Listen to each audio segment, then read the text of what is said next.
We had an extremely productive and successful week in the House this week, passing many of the major priorities of many of our caucus members and many of the major priorities that I wanted to see pass out before spring break. 15 separate pieces of legislation, so very productive, heavy week. Medical malpractice reform was, of course, something that's extremely important for our state if we want to continue the access to care. That was what you heard many of the members on the floor talk about, including the doctors. I think the doctors know best. We don't want to drive doctors, nurses, and other healthcare providers out of our state. I think this is reasonable reform that is shared by many of our bordering states, and 30 states across the country have some sort of reasonable medical malpractice reform.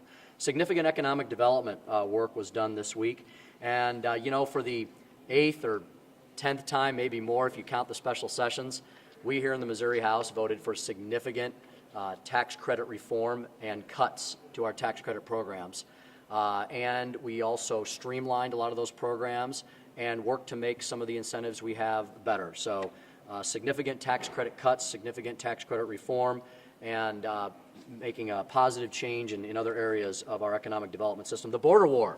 I was very proud that that bill passed out of this chamber 151-3, overwhelmingly bipartisan in nature. Will help in some of that economic small ball of poaching jobs back and forth across State Line Road, something I've worked on for years with former Minority Leader Mike Talboy, with current members of the Democratic Party, with Governor Sam Brownback's administration, with my colleague Senator Ryan Silvey. So a great bill that I think will help make Missouri better. There's just a lot of other bills proceeded with this week. The supplemental budget was approved. Representative Rick Stream dropped the big budget bills as well. Very happy with where we are as far as progress.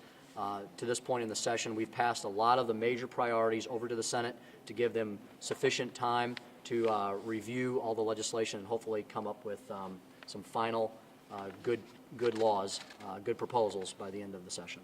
I also have